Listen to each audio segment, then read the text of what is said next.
नमस्कार मैत्रिणींनो, आज आपण बघणार आहोत एक वेगळ्या पद्धतीने असे इडल्या बनवायला शिकणार आहोत। त्यामध्ये आपल्याला इडली पात्राचा यूज न करता आपण खूप छान पद्धतीने इडल्या बनवणार आहोत। त्यासाठी सर्वप्रथम आपण एक कढई पॅन घेतली, ती गॅसवर ठेवायची आहे आणि ते प्रीहीट करून घ्यायचं आहे। म्हणजे त्यामध्ये पाणी टाकून थोडा वेळ झाकण ठेवून प्रीहीट करायचं आहे।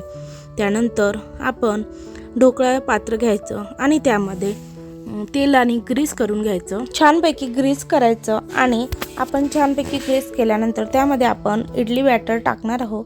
हे इडली बॅटर मी आदल्या दिवशी 4 वाटी तांदूळ आणि 1 वाटी उडीद डाळ असं भिजू घातलेलं होतं आणि रात्री त्याचं मिक्सरमधून बॅटर तयार केलेलं आणि दुसऱ्या दिवशी सकाळी आपण हे यूज करणार आहोत। आणि त्यानंतर आपण इडली बॅटर असं इडली पात्रात मीन्स ढोकळा पात्रात टाकणार आहोत।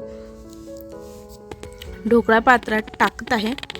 त्यानंतर आपण हे गॅसवर ठेवायचं आहे। गॅसवर ठेवल्यानंतर आपण त्याला 10 मिनिटे हाय फ्लेमवर आणि 5 ते 10 मिनिटे लो फ्लेमवर जसं होईल तसं आपण चेक करत बघायचं आहे की बॅटर मीन्स इडली तयार झाली की नाही।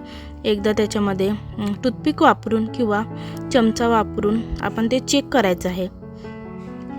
आपण चेक करत राहायचं, त्यामुळे आपल्याला कळेल की कधी इडली होते। माझी इडली 10 मिनिटं मी हाय फ्लेमवर होऊ दिली होती आणि 5 ते 10 मिनिट लो फ्लेमवर होऊ दिली होती। त्यानंतर मी चेक केली होती, 2 वेळा चेक केली, नंतर मला कळालं की इडली झालेली आहे। असं मला टोटल 20 मिनिट लागले इडली बनायला। नंतर इडली बनवलेली आहे आणि त्याच्यासाठी आपण सांबार बनवलेला आहे। त्याची मी रेसिपी नाही दाखवली। तुम्हाला जर त्याची रेसिपी हवी असेल तर मला कमेंटमध्ये नक्की सांगा, मी सांबारची सुद्धा रेसिपी तुम्हाला शेअर करेन नेक्स्ट व्हिडिओमध्ये। आज आपण इडलीची रेसिपी बघूया। मी अशा पद्धतीने चेक केलं आहे आणि तुम्ही टूथपिकचा सुद्धा वापर करू शकता।